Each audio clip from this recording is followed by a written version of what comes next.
प्रणाम सर। हरिओम।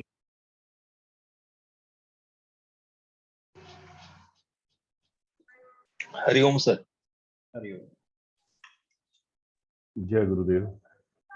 जय गुरुदेव।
नमो नमः गुरु जी। नमो नमः। नमो नमः।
वो किताब दे।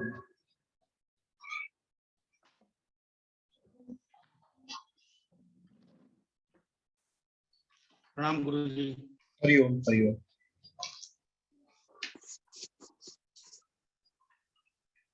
कैसे हैं विष्णु जी?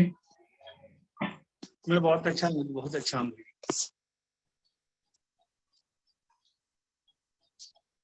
अभी कुछ लोग जुड़ रहे हैं, प्रार्थना करते हैं। सर, प्रणाम सर। विष्णु गुरुदेव महेश्वर गुरु साक्षात् परब्रह्म तस्मै श्री गुरुवे नमः। अखंड मंडलाकारं व्याप्तं येन चराचरं तत्पदं दर्शितं येन तस्मै श्री गुरुवे नमः। मातृवत् लालयति च पितृवत् मार्गदर्शिता नमो गुरुसत्तायै श्रद्धा प्रज्ञा युता च या। ओम श्री गुरुवे नमः। ओम भूर्भुवस्सुः तत्सवितुर्वरेण्यं भर्गो देवस्य धीमहि धियो यो नः प्रचोदयात्। ओम भूर्भुवस्सुः तत्सवितुर्वरेण्यं भर्गो देवस्य धीमहि धियो यो नः प्रचोदयात्। आइए आज की कक्षा हम लोग प्रारंभ करते हैं। ज्योतिष के उन बिंदुओं पे हम चर्चा करेंगे जहां से हमारी शुरुआत होगी और हम धीरे धीरे आगे बढ़ेंगे। तो शुरुआत में मैंने आपको पिछली कक्षा में एक कॉन्सेप्ट क्लैरिफाई किया था कि हम जो ज्योतिष पढ़ेंगे वो किसी के भविष्य को बिल्कुल बताने का विज्ञान नहीं है, हम लोगों के भविष्य को बनाएंगे। कारण क्या है कि लोगों का भविष्य बताना आसान बात है, उससे किसी व्यक्ति के जीवन में सुधार तो होता नहीं है। व्यक्तिगत सुधार जब तक नहीं होगा तब तक ज्योतिष जो है अपने उद्देश्य में सफल नहीं होगा। एक अच्छे ज्योतिषी के गुण ये होने चाहिए कि वो किसी भी व्यक्ति जो उसके संपर्क में आता है, आने के बाद उसके जीवन में कुछ उम्मीदें आ जाएं, आशाएं जग जाएं। तो इस प्रॉपर्टी को लेकर के हम अपने ज्योतिष का अभ्यास करेंगे। अब इस ज्योतिष में जिसका हम उपयोग कर रहे हैं उसमें देखिए मेन फंक्शन जहां पे आपको फोकस करना है, हम बार बार आपको कहेंगे कि राशि, ये जो 12 राशियां होती हैं with name and their property, हर राशि का अपना गुण धर्म होता है, उसके ग्रह का स्वामी होता है। ज्योतिष की जो पहली कक्षा है, जहां जो आपको क्लियर होनी चाहिए कि कौन सी राशि का स्वामी क्या है, ये जब तक आपको स्पष्ट न हो जाए, और किस राशि का गुणधर्म क्या है, ये दोनों चीजें क्लियर होनी चाहिए, तो आपका आधा समस्या वहीं पे हल हो जाती है। राशि, राशि स्वामी, और उसके पास कौन सा गुण धर्म है, कौन सी कैरेक्टरिस्टिक्स है। हम लोगों ने क्या किया कि ये जो हमारा आकाश था, इसको 12 पार्ट में डिवाइड कर दिया, इसको 12 हिस्से में डिवाइड करेंगे, और पूरा जो ये सर्कल बनता है ये 360 डिग्री का होता है। इसको अगर आप 12 पार्ट में डिवाइड करोगे तो ये होगा 30 डिग्री। तो इस तरह अगर आप इसमें 12 पार्ट करते हैं, 12 पार्ट करते हैं, और एक पार्ट की वैल्यू जो है 30 डिग्री होती है,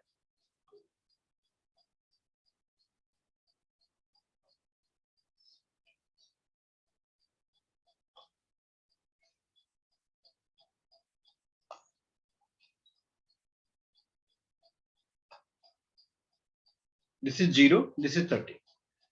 अब ऐसे ही आप आगे बढ़ेंगे, 60 degree, 90 degree, 120 degree, 150 degree, 180 degree, then 210 degree,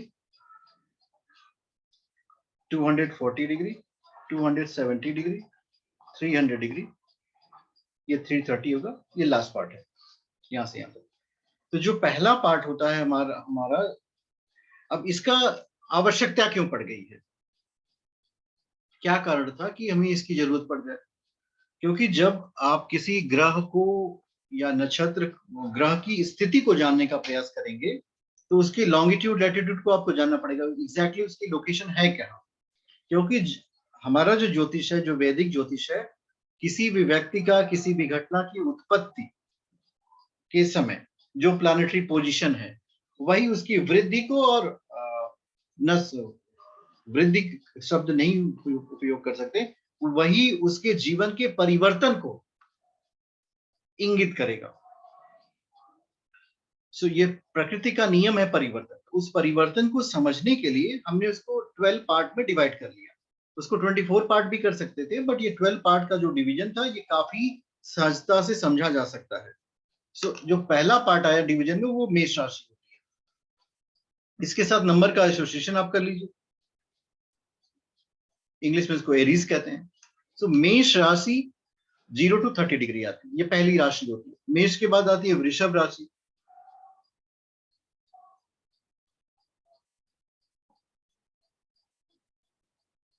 तीसरी राशि होती है मिथुन, चौथी राशि होगी कर्क, पांचवी होगी सिंह, छठी राशि होगी कन्या, सातवीं राशि तुला, आठवीं वृश्चिक, नौवीं राशि धनु, 10वीं मकर, 11वीं कुंभ, और 12वीं राशि जो है वो मीन है। अब इसमें आप ऑब्जर्व करेंगे तो ये इन राशियां, ये जो पर्टिकुलर राशियां बनती हैं, इनके अपने एक पर्टिकुलर ओनर्स होते हैं, स्वामी होते हैं। तो राशि और राशि का स्वामी, कहीं ना कहीं आप पाएंगे कि उस पर्टिकुलर राशि की, इसके उस राशि के स्वामी से कुछ गुण कभी कभी मिलते जुलते हैं। सो जो मेष राशि होती है, इनके स्वामी मंगल होते हैं।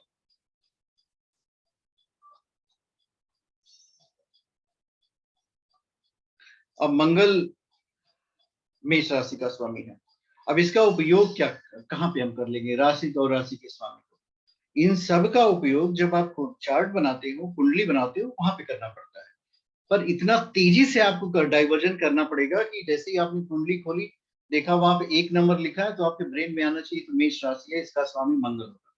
ये दोनों एसोसिएशन, ज्योतिष डिफिकल्ट क्यों हो जाती है? इसको इसमें मल्टीपल एसोसिएशन ब्रेन में करने पड़ते हैं।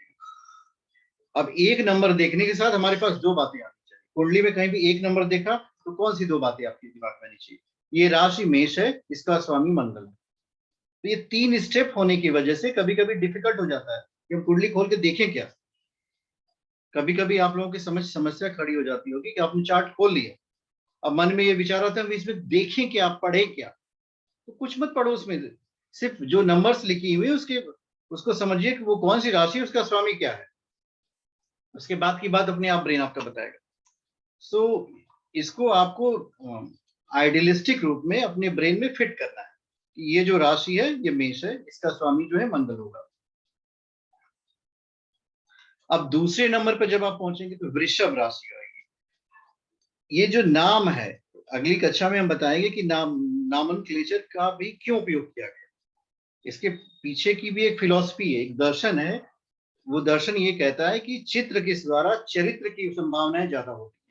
मतलब अगर आप देखेंगे, बैल को देखिए, बैल को देखने से क्या अनुभूति होती है, लोग कह देते हैं बैल बुद्धि, पर उसका पॉजिटिव एस्पेक्ट होता है बैल की तरह परिश्रम करना। वृषभ कहीं ना कहीं बैल को का ही द्योतक होता है। तो अब ये राशि मान लीजिए, आप पर्टिकुलर एंटिटी में आप पा जाते हो कि ये राशि है, अब उससे होगा क्या कि उस व्यक्ति के अंदर बैल की तरह परिश्रम करने की प्रवृत्ति होगी। ऐसा नहीं कि वो व्यक्ति बैल बुद्धि होगा, वो व्यक्ति अपनी कर्मठता से अपने जीवन में बहुत कुछ प्राप्त कर सकता है। ये जीवन तो कर्मों का ही परिणाम है, जो भी प्राप्तियां होती हैं कर्मों से होती हैं। अगर कहीं से कुछ आ भी रहा है जिसको आपको ऐसा लग रहा है कि ये भाग्यवाद को बढ़ावा दे रहा है, तो उसको आप निगेट करो। देखो, हमारी ज्योतिष का उद्देश्य होना चाहिए कि हम लोग भाग्यवाद को बिल्कुल बढ़ावा नहीं दें, हमें कर्मवाद को बढ़ावा देना है। अगर किसी के जीवन में कोई ऐसी घटना घटित हो जाती है जिस घटना से उसको ऐसा लग रहा है कि हाँ मेरे जीवन में बहुत अच्छा हो रहा है, तो हमें भी अति प्रसन्नता है, हम उसे कहेंगे ये आपके पूर्व जन्मों के अच्छे कर्मों का परिणाम है, या फिर इस जन्म के जो पुण्य आपने किए थे उनके परिणाम अभी उदित नहीं, वही इस फॉर्म में आए। तो हमें एज ए ज्योतिषी भाग्यवाद को निगेट करना है, कर्मवाद को बढ़ावा देना है, और व्यक्ति को आध्यात्मिक बनाना है, चरित्रवान बनाना है, विद्वान बनाना है, महान बनाना है, धनवान बना देना है। ये सारे कार्य हमें करने हैं, लेकिन भाग्यवाद को बढ़ावा देकर के नहीं करना है कि कल आपके जीवन में ये घटित हो जाएगा कि आप ये हो सकते हैं। उसको बिल्कुल बता देना है, अगर पढ़ोगे नहीं तो पास नहीं होगे। अच्छी तरह से अगर कस्टमर रिलेशनशिप आपका नहीं होगा तो शॉप आपकी नहीं चलने वाली। दूसरी राशि जो वृषभ राशि होती है, अब ये जो स्वामित्व में आती है, शुक्र के स्वामित्व में आती है, शुक्र वीनस। अब शुक्र का स्वामित्व वृषभ राशि को प्राप्त हुआ है। तो जब कभी आप चार्ट में पाएंगे, स्वराशि का कॉन्सेप्ट समझते हैं लोग, कि कोई भी प्लैनेट अपनी राशि में आ जाता है तो वो अच्छे परिणाम जरूर देगा। उसके बलाबल को हम लोग बाद में समझेंगे। फर्स्ट अटेम्प्ट राशि अपने घर में आ गई, किसी भी हाउस में आई है, अगर वो स्वराशि में आती है तो उसका जो परिणाम होता है वो जिसके लिए जानी जाती है, जैसे मंगल जो है पराक्रम के लिए जाना जाता है, मंगल जो है तेजस के लिए जाना जाता है, मंगल आक्रामकता देता है, मंगल युद्ध कला देता है। तो ऐसे व्यक्ति के अंदर ये सारे गुण होंगे। ठीक शुक्र से अगर आप देखेंगे तो व्यक्ति के जीवन के सुख को देखेंगे, उसके अंदर के आकर्षण को देखेंगे, उसके अंदर के रोमांस को देखेंगे।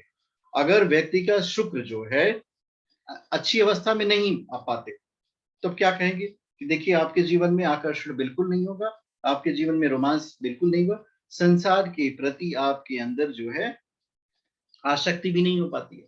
शुक्र बंधन का कारक होता है, ये बांधता है, संसार से बांधेगा।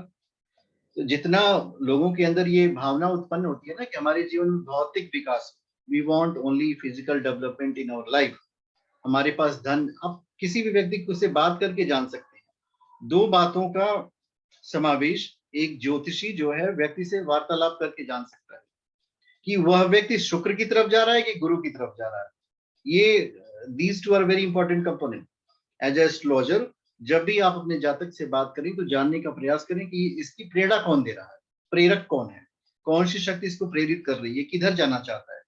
अगर वह व्यक्ति ये कहता है कि हम ईश्वर से प्रार्थनाएं करते हैं, हमारे जीवन में फिर भी इतनी कठिनाइयां बनी है, तो समझ लेना वो गुरु प्रेरित है। और वही व्यक्ति अगर शुक्र से प्रेरित होगा तो कहेगा कि मेरे जीवन में बहुत सारी उपलब्धियां आ गई हैं, मेरे पास समय नहीं मिल रहा कि ईश्वर को दे सके।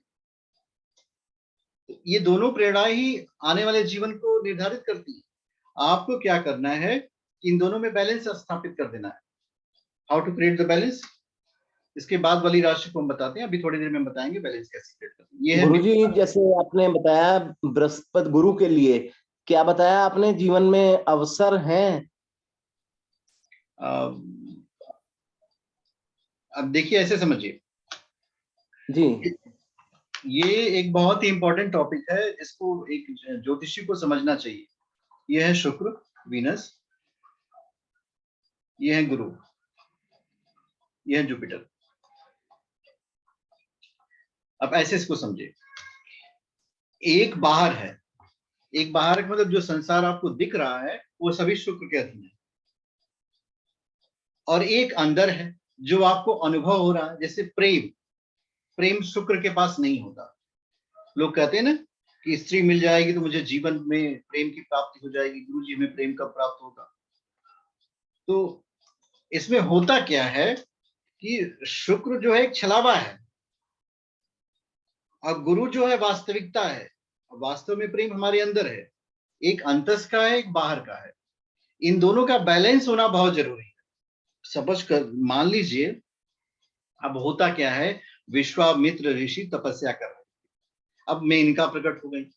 अब बताइए, विश्वामित्र की तपस्या से मेनका का क्या संबंध है? कोई रिलेशनशिप है? वो तो बुला भी नहीं रहे थे। प्राकट्य मेनका का किसने कर दिया? वो तो गुरु की शरण में जा रहे थे, वो तो अंतस में जा रहे थे, वो तो गायत्री जप कर रहे थे। मेनका मेनका कहां से गायत्री जप के साथ जुड़ा हुआ, कैसे जुड़ गई? होता ये है कि गुरु और शुक्र एक ही साथ उपस्थित हो जाते हैं। आप जाओगे अंदर, लेकिन बात जाने लगोगे बाहर। आप अंदर का विकास करोगे, कंट्रोल करोगे बाहर पे। आप कभी कभी लोगों को ये देख करके आश्चर्य होता होगा कि ये पर्टिकुलर व्यक्ति आध्यात्मिक है, फिर भी इतनी सारी संपत्ति इसके पास कहां से आ गई? वो ऑटोमेटिक ऑटो मोड में चलता है। शुक्र और गुरु का पेयर चलता है। कभी कभी लोग कहते हैं कि एक देव गुरु है, एक दैत्य गुरु है, दोनों विरोधी हैं, पर दोनों का कार्य अद्भुत है मनुष्य के जीवन में। किसी एक को अगर हटा देंगे तो इम्बैलेंस क्रिएट हो जाएगा। अगर गुरु की पावर को थोड़ा सा कम कर दे, मनुष्य वास्तविक राक्षस हो जाएगा, रावण की तरह हो जाएगा। और शुक्र की पावर की तरफ को शून्य कर दें तो दधीजी हो जाएगा। तो हमें क्या चाहिए भाई? हमें तो दोनों का बैलेंस चाहिए आज के युग में, कि व्यक्ति के पास दोनों का बैलेंस बना रहे। तो जो बाहरी सुख सुविधाएं हैं, वैभव है, ये ज्ञान का विरोधी है, वो अंतर का विकास नहीं होने देता है। शुक्र माया है, छलावा है, जो दिख रहा है, जिसके पीछे आप भाग रहे हो। देखो, विश्वामित्र ऋषि गुरु के पीछे भाग रहे थे, मेनका उनको पीछे से दौड़ाया, पकड़ लिया। अब कई वर्ष मेनका के साथ उन्होंने गुजारे, तब जाकर के किसी तरह मुक्ति मिली उनको। एक बार ब्रह्म मुहूर्त में उठे, उन्हें याद आया भाई ब्रह्म मुहूर्त है। पूछा कितने ब्रह्म मुहूर्त बीत गए? मेनका ने कहा कईयों बीत गए, आपकी सदी बीत गई अभी। कहा मुझे तो मंत्र जप करना है। अब ब्रह्म मुहूर्त याद आया तो उन्हें ये भी याद आ गया कि मुझे गुरु की शरण में जाना है, मुझे तो अपनी आत्मा को जानना है, मुझे स्वर्ग की रचना करनी है। तो इन सब का समन्वय करना है। हम आपको एक बात एक्सप्लेन कर रहे थे कि बिना कुंडली देखे किसी व्यक्ति को कैसे जाने की प्रेरणा कौन उसको दे रहा है, शुक्र दे रहा है कि गुरु दे रहा है? क्योंकि हमें हर व्यक्ति को दोनों की प्रेरणाएं देनी है, क्योंकि उसके जीवन में समन्वय आना चाहिए। अगर आप उसे गुरु की प्रेरणा दे देंगे कि सुबह बैठ के शाम तक माला जप करना, कोई काम नहीं करना है तुझे, तो बेचारा तो खाने बिना मर जाएगा। तो उसे कर्म की भी प्रेरणा देनी है, जिससे उसके जीवन में धन है और सुख सुविधाओं का वो आनंद लेता हुआ अपने जीवन को अच्छे पूर्वक बिताए। सिर्फ मोक्ष मार्ग पे नहीं चलाना है। जैसे एज ए ज्योतिषी आप कभी कभी इस बात पे ध्यान दीजिएगा कि हमारे पास जो इंग्रेडिएंट है, जिनका उपयोग हमें करना है,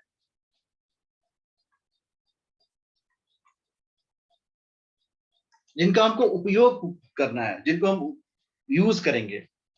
देखिए, अगर आप ज्योतिषी नहीं होंगे तो आपके पास कोई भी व्यक्ति नहीं आएगा। तो ज्योतिषी एक सेंटर हो गया, जहां पे व्यक्ति स्वयं आ रहा है। अब आप उसको परिवर्तन कर देना है। कैसे करेंगे? हमारे पास कौन सी दवाई है? We cannot provide any injection, tablet capsule. हमारे टैबलेट कैप्सूल हैं क्या? हमारे टैबलेट कैप्सूल इंजेक्शन जो है विचार हैं, जो सबसे महत्वपूर्ण है। आपके पास डॉक्टर भी आएगा अपनी चिकित्सा कराने के लिए, वो भी आएगा, वो भी अपना डिप्रेशन बताएगा। तो आप उस डॉक्टर के भी डॉक्टर हैं। अब उसकी चिकित्सा कैसे करेंगे? उसकी चिकित्सा करेंगे विचारों से। विचार कैसे पता चलेंगे? जब वो बोलेगा। तो वार्तालाप के दौरान आपको ये अभ्यास करा देना उस व्यक्ति को कि वह व्यक्ति समन्वित हो जाए, वो दुख को बोझ न समझ ले। ये बहुत बड़ी विडंबना है संसार में कि हम जो है दुख को बोझ समझते हैं। क्या दुख बोझ है? दुख बिल्कुल बोझ नहीं होता। ये तो आपके अपने जीवन के कर्म हैं जो आपके पास आ रहे हैं, उनको ढोइए, छोड़ नहीं सकता वो आपको। तो ये बात उस हर व्यक्ति को समझा देनी है कि जो भी आप हमारे पास आए हो, भाई देखो कर्म का फल आपको भुगतना है, चाहे योग कर लो चाहे भोग कर लो। कर्म फल से तो हम भगवान नहीं बच पाएंगे, हमें कर्म की ऑडिट करनी है। अब हम आपको तरीका बता सकते हैं कि कर्म से छुड़ा नहीं सकते, हम आपको मेथड बताएंगे जिससे कर्मों के फल से आप लोग बच जाओगे। अब उस साइंस को समझने के लिए हमें ये राशियां समझनी पड़ेगी। आगे क्या करना है हमें? आगे वाली राशि हम बुध तक पहुंच चुके थे। ये देखिए, ये हाँ, ये मिथुन राशि का स्वामी जो है बुध है। फिर इसका चंद्रमा है। सिंह राशि का स्वामी सूर्य है। कन्या राशि का स्वामी फिर बुध हो जाता है। तुला राशि का स्वामी फिर शुक्र हो जाता है। वृश्चिक का फिर मंगल है। धनु का गुरु है। मकर का शनि है। कुंभ का भी शनि है। और फिर यहाँ गुरु से हमने एंड कर दिया। सबसे पहला काम किसी भी जातक की कुंडली देखने के बाद, इसके बाद हमें कुंडली भी दिखाएंगे, पहला काम ये करना है कि स्वराशि के कितने ग्रह हैं ये काउंट कर लीजिए। ये बहुत आसान काम होता है। कुंडली देखोगे, पहले स्वराशि के ग्रह काउंट करिए। तो अगर आपने लिखा स्वराशि, अब ऐसे लिख लीजिए यहाँ पे स्वराशि, कितने प्लैनेट अपनी राशि में हैं। उत्तर आ गया 1 तो उसका नाम लिख दीजिए, उत्तर आ गया 0 तो कुछ लिखने की आवश्यकता ही नहीं। ये फर्स्ट अटेम्प्ट होना चाहिए आपका कि स्वराशि के कितने प्लैनेट हैं। क्योंकि अगर कोई प्लैनेट अपनी राशि में होगा, अब उसकी पावर के बारे में हम बाद में डिस्कस करेंगे, तो वो उस पर्टिकुलर एंटिटी का फल उस व्यक्ति को जरूर देगा। तो कोई सा भी प्लैनेट, अब इसमें एक बहुत बड़ा विभेद उत्पन्न हो जाता है हमारे मन में। देखिए, सूर्य जो है व्यक्ति की आत्मा का कारक है और चंद्रमा व्यक्ति के मन का कारक है। अब इन दोनों के बाद के जितने हैं वो प्रभावित तो करते हैं पर उतना नहीं प्रभावित करते जितने सूर्य और चंद्रमा प्रभावित करते हैं। जैसे व्यक्ति की जो आत्मिक ऊर्जा होती है और जो मन शक्ति होती है, ये दोनों पूरा जीवन बना देंगे। सारी प्लैनेट वीक हो जाएं पर उसकी आत्मिक शक्ति वृद्धि को प्राप्त करती रहे, मन शक्ति मजबूत हो, तो संसार का सबसे बड़ा योगी हो जाएगा। He will be the greatest politician, क्योंकि आत्मशक्ति संसार की सबसे बड़ी शक्ति होगी। और मन मजबूत है तो विचार शक्ति उसके पास प्रबुद्ध होगी। इसके बाद क्या करेंगे? इसके बाद देखिए, स्वराशि के हो गए, 12 राशियां होंगी। अब 12 राशियों के बाद का कॉन्सेप्ट आता है कौन सी राशि जो है किस डायरेक्शन को डिपिक्ट करती है, उसकी दिशा क्या है, उसका गुण धर्म क्या है। सो ये 12 राशियों को 2, 3, 4 बार खूब मन लगा के पढ़िए। एक मेष स्वामी मंगल है, दूसरी वृषभ है स्वामी शुक्र है, तीसरी मिथुन है स्वामी बुध है, चौथी कर्क है स्वामी चंद्रमा है, पांचवी सिंह है स्वामी सूर्य है, छठी कन्या है स्वामी बुध है, सातवीं तुला है स्वामी शुक्र है, आठवीं वृश्चिक है स्वामी मंगल है, नौवीं धनु है स्वामी गुरु है, 10वीं मकर है स्वामी शनि है, 11वीं कुंभ है स्वामी शनि है, 12वीं मीन है स्वामी गुरु। ये राशि स्वामी आपके दिमाग में घुस जाना चाहिए। इसका समराइज क्या होता है, इसकी समरी क्या होती है कि सूर्य के पास एक राशि है और चंद्रमा के पास एक राशि है। सूर्य 5वीं नंबर की राशि का स्वामी है, चंद्रमा 4थी नंबर की राशि का स्वामी। आप आपस में अगल बगल हैं सूर्य और चांद। बाकी के जितने प्लैनेट्स हैं, शनि 10वें और 11वें नंबर का स्वामी है, शनि के लिए 10 और 11 है। बाकी अगर आप शुक्र के पास जाएंगे 2 और 7 है, मंगल के पास 1 और 8 है। तो इस तरह के नंबर्स के कॉम्बिनेशन आप अपने मन में रख लिया करें। 1, 8 जो है वो मंगल है, उसका स्वामित्व मंगल के पास विद्यमान है। और इन राशियों के जिनको आप स्वामित्व बताते हो ना, वैसी एक गुणधर्म तो मिल ही जाता है। जैसे मकर और कुंभ राशि का स्वामी शनि है, तो वैसे जातक जीवन में स्लो होते हैं। बहुत टाइम लेते हैं किसी निर्णय को लेने में, आलसी प्रवृत्ति भी कह सकते हैं, लोग आलसी भी बोलते हैं, पर इनके अंदर जो क्षमताएं होती। राजीव जी, आप कुछ कहना चाहते हैं?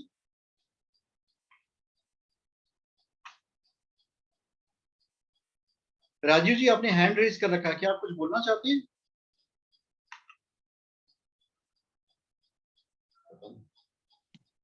नहीं बोलना सर। अच्छा अच्छा, ठीक है, हम आपका हाथ नीचे कर दे रहे हैं। गुरुजी फ्लो बहुत सही चल रहा है और मतलब बहुत अच्छा लग रहा है, इसलिए ठीक है। चलिए, हमारे साथ साथ आप लोग 3 बार उच्च स्वर में गायत्री मंत्र बोलेंगे। ओम भूर्भुवः स्वः सवितुर्वरेण्यं भर्गो देवस्य धीमहि धियो यो न प्रचोदयात्। ओम भूर्भुवः स्वः सवितुर्वरेण्यं भर्गो देवस्य धीमहि धियो यो न प्रचोदयात्। यो न प्रचोदयात्। भूर्भुवः स्वः भूर्भुवस्सुवरेण्यं सवितुर्वरेण्यं भर्गो देवस्य धीमहि यो न धियो यो न प्रचोदयात्। प्रचोदयात्। अब देखिए, मैंने 3 बार क्यों गायत्री मंत्र का।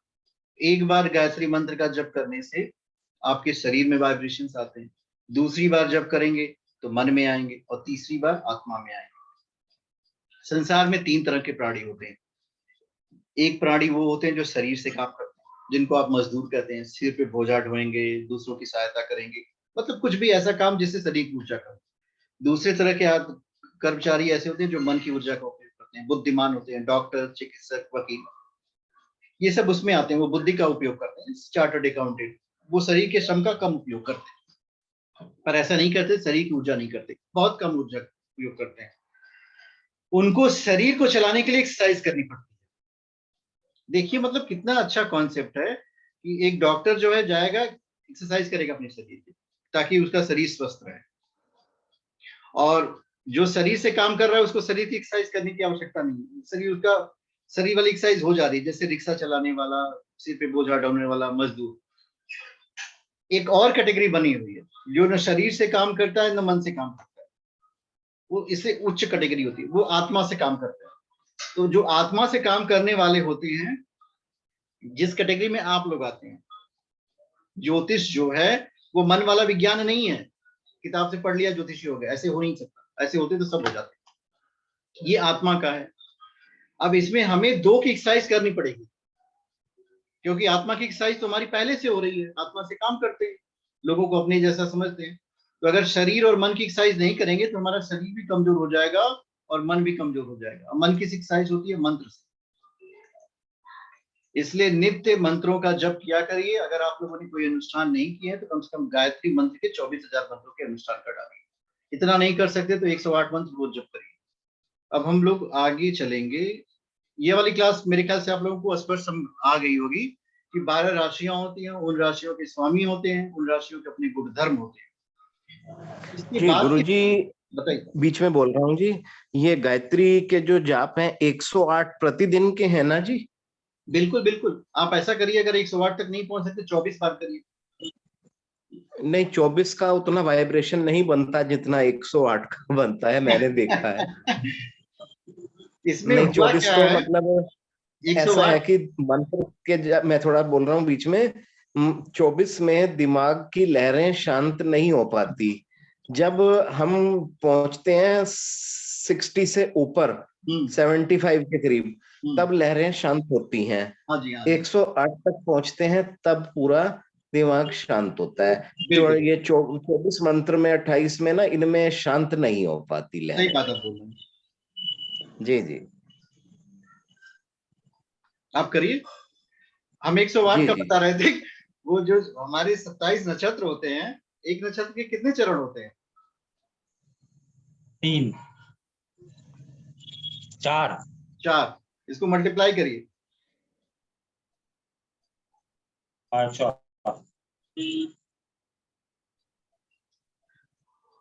एक श्लोक है, इसको अगर अच्छे से समझेंगे तो बहुत अच्छा है। ये श्लोक जो है कहता है, मुहूर्ता योग दोषा वा ये मंगल कारण स्मृता यान्ति ते सर्वे गायत्र्या वृत्ति। जैसा जितने भी मुहूर्त होते हैं, योग दोष होते हैं, वो सभी गायत्री मंत्र के जप से नष्ट हो जाते हैं। और ये 108 आपने बताया ना, बहुत अच्छी बात आपने बताई। 108 का जप का बहुत प्रचंड लाभ मिलता है। लेकिन अगर आपको कोई व्यक्ति मिले जिसने कुछ भी नहीं किया, उसको 24 से जोड़िए, 5 बार जोड़िए, 1 बार जोड़िए, धीरे धीरे जोड़ेंगे तो इसके बाद वो आगे बढ़ता हुआ चला जाएगा। इसके बाद इसकी 2 और साधनाएं होती हैं, हम आपको बता दें, फिर हम आगे को बताते हैं, क्योंकि 3 मिनट में मीटिंग कंप्लीट हो जाएगी, 9 मिनट में। एक होता है गायत्री मंत्र का अभियान साधना। ये 5 लाख मंत्रों की होती है। 1 वर्ष के अंदर हमें 5 लाख मंत्र जप करने पड़ेंगे। तो उसमें ये है कि 5 लाख को 365 से आप डिवाइड कर लीजिए, उतने मंत्र आप जप करते हुए चले जाइए।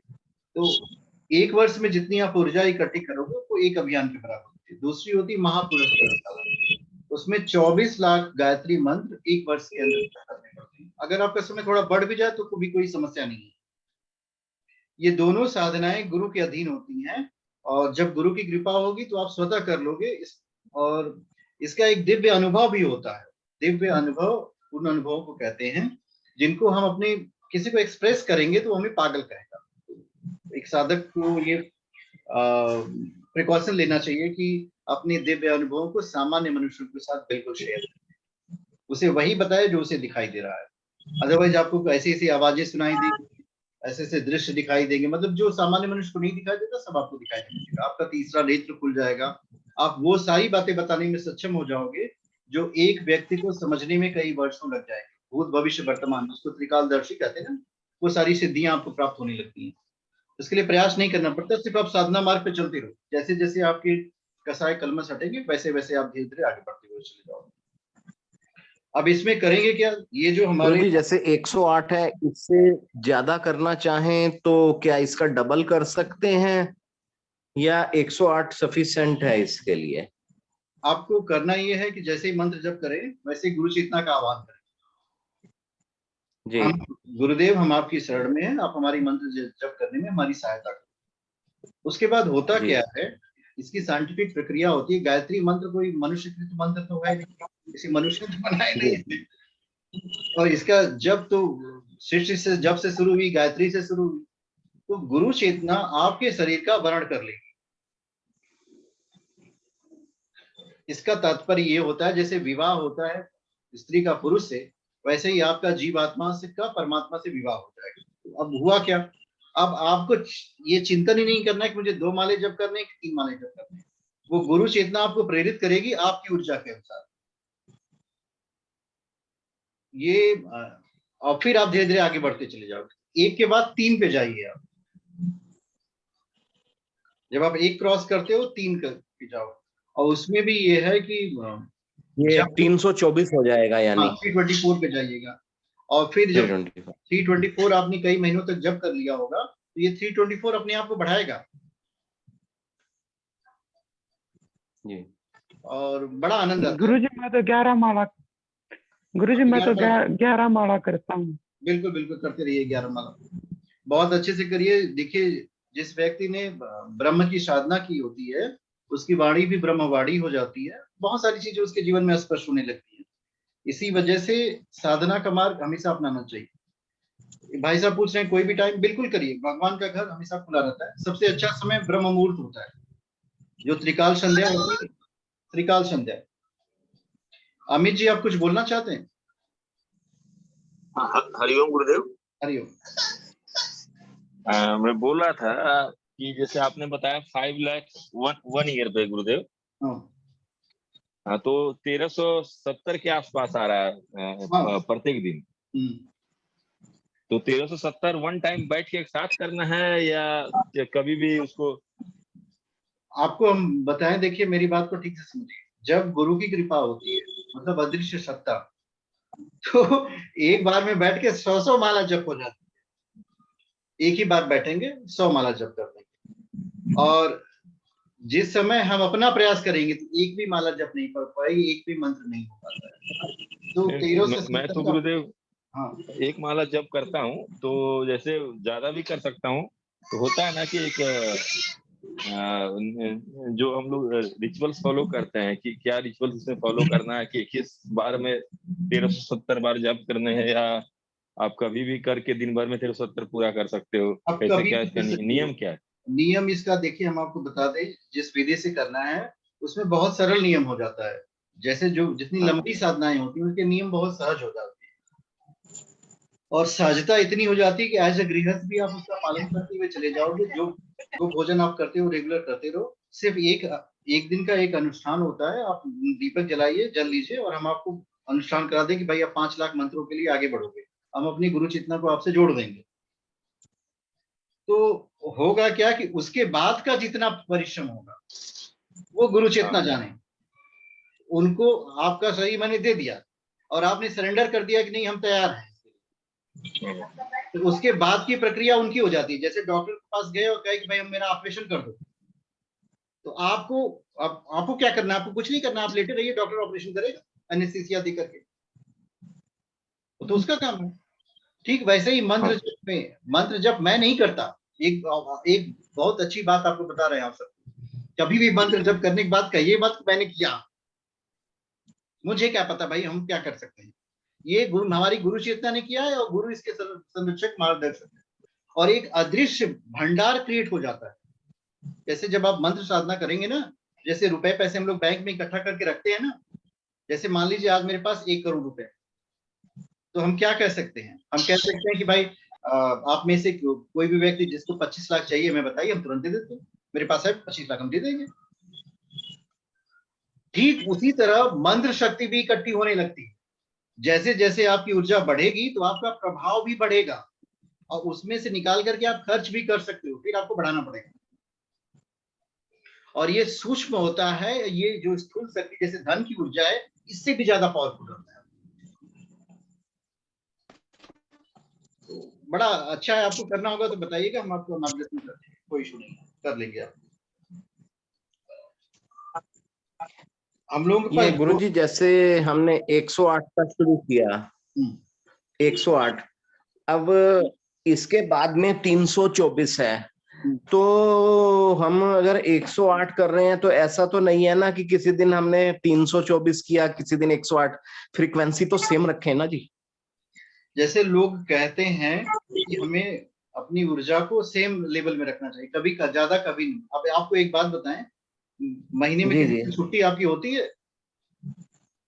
जी, जिस दिन फ्री हो अपने घर में अपने आप को रख लीजिए कि हम भोजन करेंगे, पानी पिएंगे और एक माला रहेगी, ये वाली माला रख, कोई भी माला ले लीजिए अपने पास। अब क्या करेंगे? हम बैठ के जप करेंगे। अब मान लीजिए जप करते करते आपको लगा कि नहीं बस हो गया, माला रख दीजिए, अब फिर कुछ और काम करिए, फिर कुछ देर बाद बैठ के फिर जप करिए। ये मत देखिए कि 1 माला जप किया कि 10 माला जप किया। मंत्र का जप करता क्या है? वो घर की सफाई करता है, आपके मन की सफाई करेगा। और जैसे ही मन साफ हो जाता है तो आप और ईश्वर एक हो जाते हैं, तो बहुत तेजी से ऊर्जा का प्रभाव होता है, नुकसान नहीं होगा इसमें। अपनी साधना को बढ़ाने के साधन होते हैं। अब जैसे मान लो मेरे पास दिन भर कोई समय नहीं, अब मुझे मंत्र का जप करना है, तो क्या मेरा मंत्र का जप नहीं होगा? बिल्कुल होगा, और उससे भी ज्यादा तीव्रता से होगा। कारण क्या है कि अगर हम अपने आप को शरीर मानना भूल जाए कि हम तो गुरु कार्य कर रहे हैं, हम इस कक्षा में अपना कोई ज्ञान नहीं देते, हम तो पराशर ऋषि के ज्ञान को दे रहे हैं, गुरु के ज्ञान को दे रहे हैं, हम जाकर तो ये मेरा मंत्र जप है। संत कबीर इसी बात को कहते हैं कि बड़ी अच्छी बात है, वो कहते हैं कि जब मैं उठता हूं मेरा ब्रह्म मुहूर्त है, जब मैं सोता हूं तो मेरी ध्यान साधना है, वो मेरी समाधि है, और जब मैं चलता हूं तो मेरी तीर्थाटन की यात्रा होती है, और जब मैं बोलता हूं तो ये मेरा मंत्र का जप, सहज समाधि बली। तो ये साधना समझदारी से चलती है, जितना जितना आप अच्छे से समझेंगे। अब अगर हम आप सबको ईश्वर मानते हैं तो क्या कोई गलती है इसमें? बिल्कुल कोई गलती नहीं, आप सब ईश्वर हो। बस यही मान्यता हमारे मन में फिट हो जानी चाहिए कि हम तो ईश्वर से बात कर रहे हैं। और पूरे मंत्र का, पूरे पूजा पाठ का, पूरे कर्मकांड का यही तो उद्देश्य है कि मनुष्य अपने आप को भगवान समझे और भगवान की तरह कार्य करे। जैसे भगवान दया का सागर है तो आप दया का स्वरूप बन जाओ।